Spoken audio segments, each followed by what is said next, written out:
In this video, we'll be understanding what is actually a TypeScript, right? So how does it compare itself to JavaScript, and what is a TypeScript, who built it, if something like this, right? So basically TypeScript is a superset.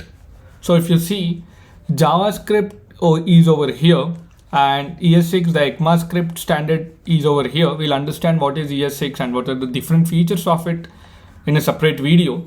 But yeah, TypeScript is actually a superset of JavaScript. It means all the powers of JavaScript or all the behavior of JavaScript along with features of ES6. It means not only ES6, it is also means features of ECMAScript.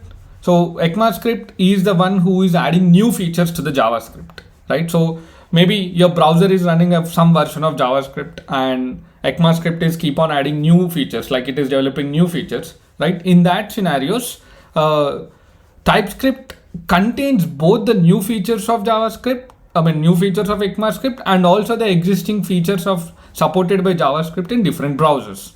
Okay, so TypeScript is like a superset of all of these ECMAScript and JavaScript.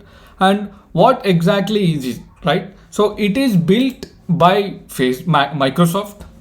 So Microsoft guys felt the need of TypeScript because people were using JavaScript a lot, but a lot of problems come into the picture. So Microsoft built it and made it open source for all of us. So it's like TypeScript compiles.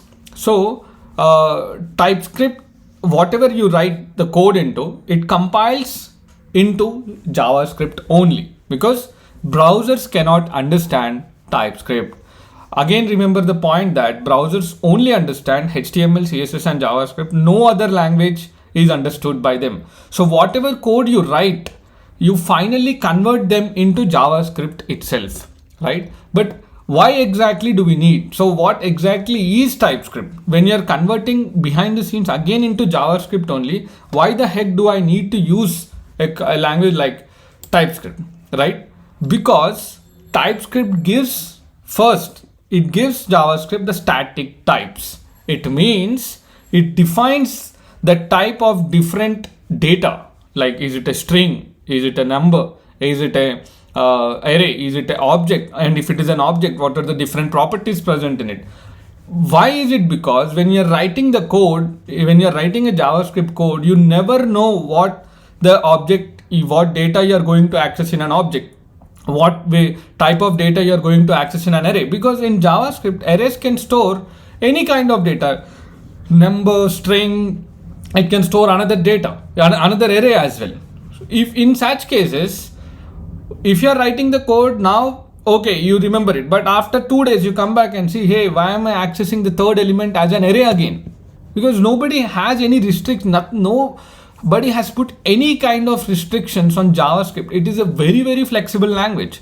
It is good if you're working on a small scale project, because you're starting the project by yourself and completing by yourself.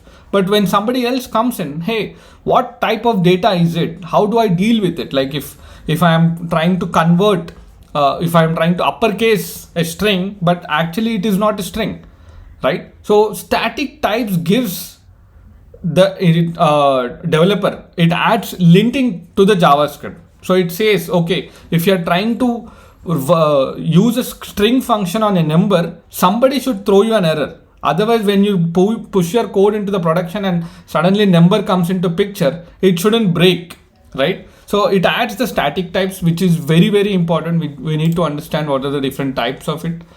And also remember that TypeScript has all the features of JavaScript. It is not ignoring even a single feature of JavaScript. So whatever JavaScript has, whatever power it has, whatever way of execution of code it has, like JavaScript hoisting, closures, all of these stuff are still present in TypeScript. It is just the way you write your JavaScript is changed, and just the way your JavaScript code behaves is changing. So in JavaScript, it is just in compilation. It means it actually goes into compilation and interpretation at the same time. But in TypeScript, you first have to compile your code and convert it into JavaScript. Then you can run your JavaScript code.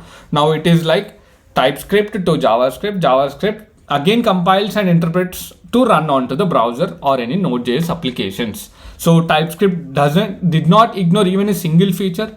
Additionally, it has more power than your existing JavaScript version. So like adding the new features of ECMAScript.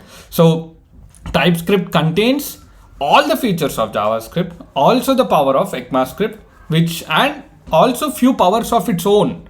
So that's why TypeScript is very strong language and it is really useful when you are building a large scale application. Trust me, that you will find the difference very easily. So go with TypeScript. It is a large scale application, and hence most of the people, actually 62% of the people already started using TypeScript, and rest 22 people are in a way. So this is a survey. It says that how TypeScript is growing at a scale. And remember that TypeScript is again converting into JavaScript, right? So one important thing here is that TypeScript, when it compiles to JavaScript, there is no more static types attached to it. We'll see what it is, but yeah, behind the scenes, when you want to run your TypeScript code, it ultimately goes into JavaScript only, because browsers understand only JavaScript, right? And the last and important thing which you need to keep in mind, this is very important, that TypeScript doesn't change the runtime behavior of JavaScript.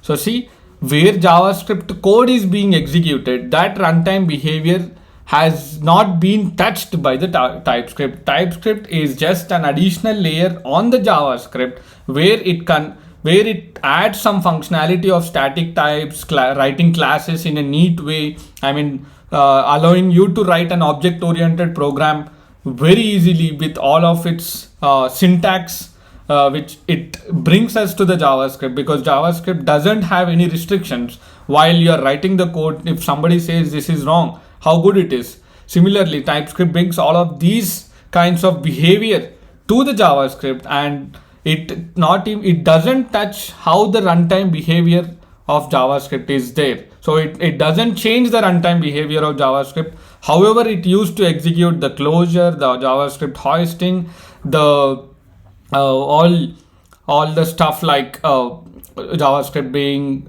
immediately invoked functions. All of these functions are still there, and their behavior is not touched by the TypeScript. This is very important, because once you convert your TypeScript code into JavaScript, then nothing is changed. So this is very important, guys. Please keep in mind.